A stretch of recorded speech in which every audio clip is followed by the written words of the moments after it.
46তম জাতীয় বিজ্ঞান ও প্রযুক্তি সপ্তাহ উপলক্ষে আয়োজিত বিজ্ঞান মেলায় আছি। এই মুহূর্তে এটি হচ্ছে রামুর বাকালি অডিটোরিয়াম। আমরা এখানে দেখতে পাচ্ছি রামুর ঐতিহ্যবাহী শিক্ষা প্রতিষ্ঠান রামকৃষ্ণের আদর্শ উচ্চ বিদ্যালয়ের পক্ষ থেকে তারা একটি প্রজেক্ট উপস্থাপন করেছে।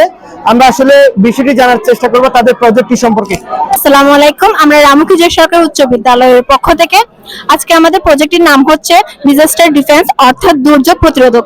এই ক্ষেত্রে প্রথমেই রয়েছে কলকারখানা থেকে পরিশুদ্ধকরণ উপায়। এই ক্ষেত্রে বড় বড় কলকারখানারা পানির শুদ্ধিকরণ প্ল্যান্ট ব্যবহার করে থাকে। হ্যাঁ, সেটি এটা বিভিন্ন স্তরে শুদ্ধ হয়ে নদীতে যাবে, এই ক্ষেত্রে পানি দূষণ একটু কমবে।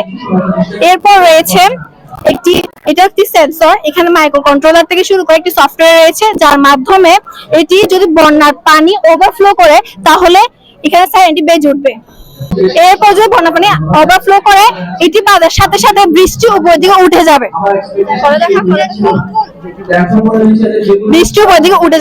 এর ফলে যদি বন্যা কবলিত এলাকায় কোনো সরকার বা অন্যান্য অন্যান্য প্রতিষ্ঠান যদি সাহায্য পাঠাতে চায় তাহলে এই ব্রিজের মাধ্যমে বন্যা কবলিত এলাকায় গিয়ে তারা সাহায্যটি করতে পারবে।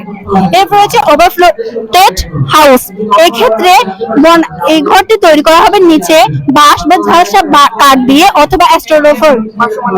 হ্যাঁ, এই ক্ষেত্রে পানি উচ্চতা যদি বৃদ্ধি পায় এই ক্ষেত্রে ঘরটি ভাসবে। এটি জনস্বাস্থ্য প্রকৌশলের ক্ষেত্রে আমরা তৈরি করতে পারি এবং এর ফলে মানুষের জলমাল অথবা সম্পত্তি যে অনেক ক্ষতি হবে না। এটা জনস্বাস্থ্য প্রকৌশল হিসেবে আমরা ব্যবস্থা গ্রহণ করতে পারি।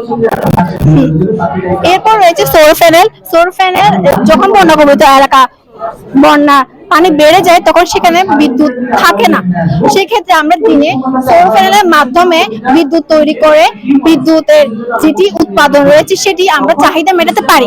এটি পরিবেশ বান্ধব হবে।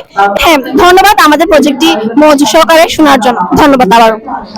দর্শক, আমরা আপনাদেরকে এতক্ষণ দেখানোর চেষ্টা করছিলাম রামকৃষ্ণের আদর্শ উচ্চ বিদ্যালয়ের প্রজেক্ট সম্পর্কে। এটি কিছুক্ষণ আগে রামু প্রধান নির্বাহী জনাব রাশিদুল ইসলাম মহোদয় তিনি পরিদর্শন করেছিলেন। আসলে এই মাধ্যমটি যদি ভবিষ্যৎ জীবনে অ্যাপ্লাই করা যায় তাহলে ভবিষ্যৎ প্রজন্মের যে বিভিন্ন সমস্যা সেগুলো থেকে অনেকটাই রক্ষা পাওয়া যাবে।